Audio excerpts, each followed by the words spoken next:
So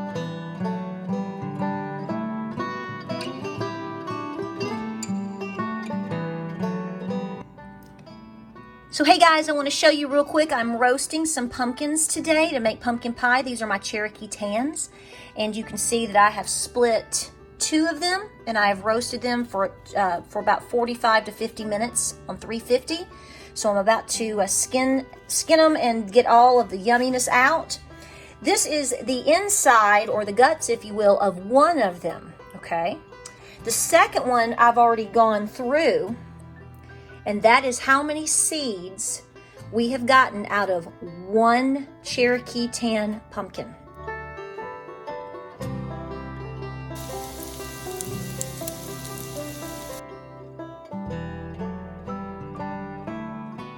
So, hey guys, welcome to Appalachia's Homestead. Welcome into the kitchen. I'm working late tonight. I've got the pajama look, right? Listen, I want to get this video up because we've got several news articles coming out about all kinds of different things. I mean, guys, it's gotten to the point where are you just not worn out? I mean, look at me. I mean, we're just worn out. It's just every day it's something new. But we have to keep working, which is what I'm doing right now.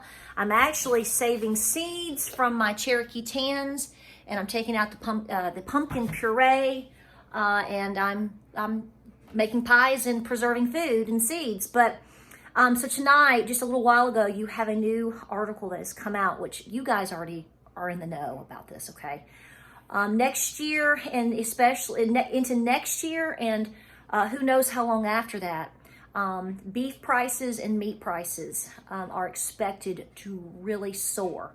Now, I haven't said much about this because as doomsday, the queen of doomsday, as you want to call me, I do try to be really conservative in terms of telling you stuff. I kind of sit back a little bit and go, okay, let's see how this rolls. What are we going to see? But it's not going to be surprising to you considering what life has looked like the last 2 years, especially the last year with drought, with so many ranchers selling off their cattle, the cost to feed cows. Can we firsthand knowledge on that? So now you're looking at smaller herds. You're looking at people and farmers that literally all across the board are getting out of what they're doing, be it eggs, be it beef, be it whatever. So what is that going to do? That's going to cause prices to go way high because demand is not going down. I mean, unless you've got a little hankering for a little cricket bug, the demand is not going down.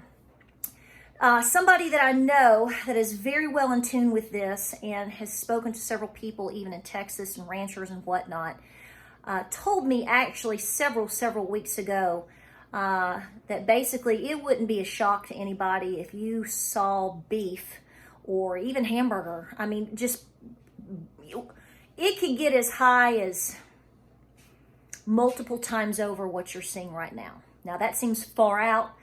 Let's hope that doesn't happen. I get it. But did you ever think that you'd be seeing the things that you're seeing right now? So this is a 2-part conversation because what that means is, guys, you're just going to have to be preparing like you've never prepared before. And if you're just starting out, then you really need to look at your finances and see what you can do to start putting things away. Food, water, shelter. You have got to be doing it. Paying off any debt you can. And really getting your house in order. We have multiple videos on everything that we talk about. No, I'm not just going to talk about pumpkin seeds because, folks, I think that we are beginning to see things that we've just possibly never, ever seen before. We are not too big to fail. You are seeing things, industries and businesses and technology businesses and all of these things failing or on the edge of absolute collapse and failure. And, you know, again, if they can fail, then you know that the individual unprepared person can fail too.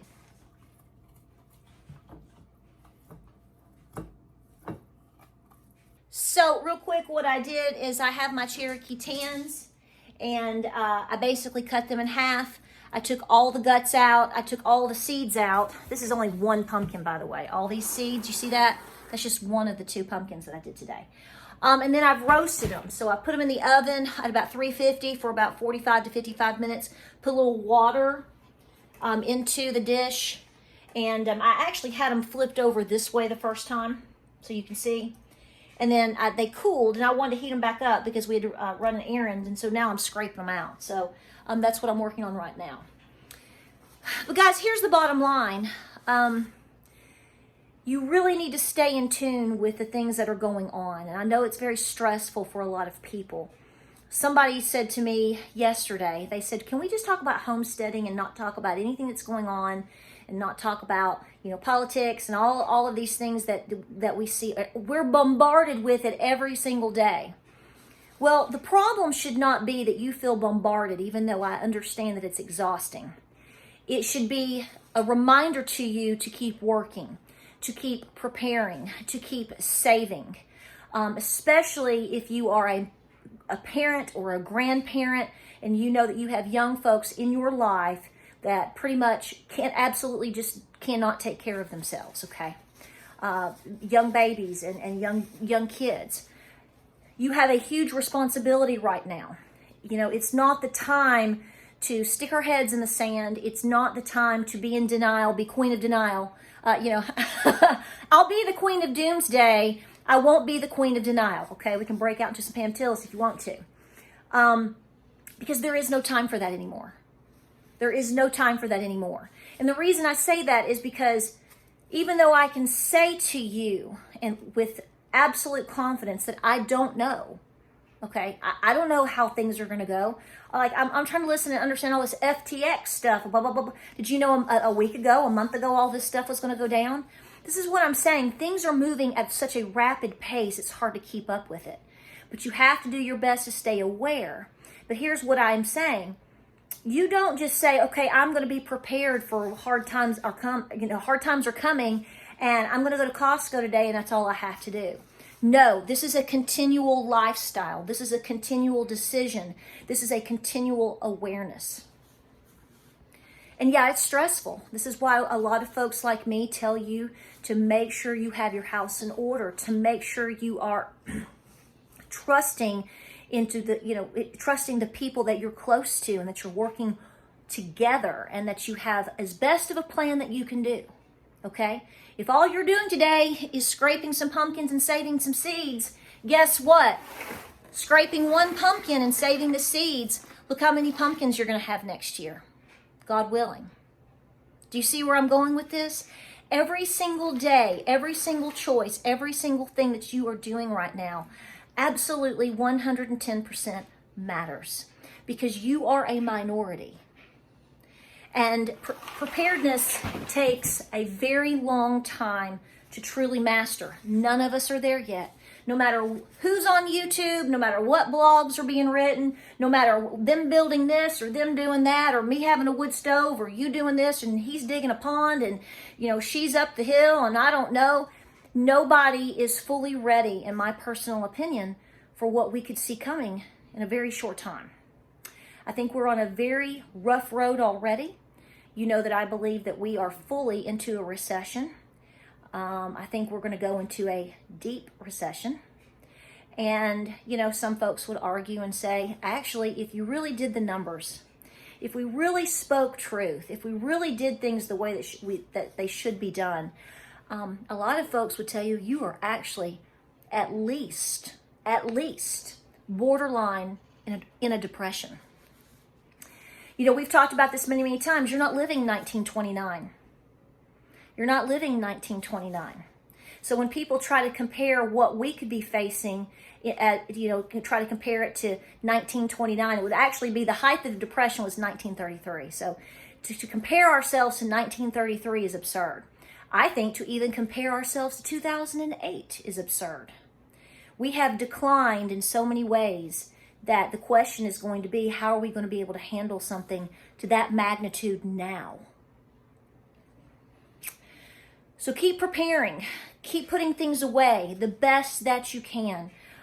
Everything counts now. Everything counts. And if you have an opportunity to put some extra meat, protein, it doesn't necessarily just have to be beef, okay? You can do tuna.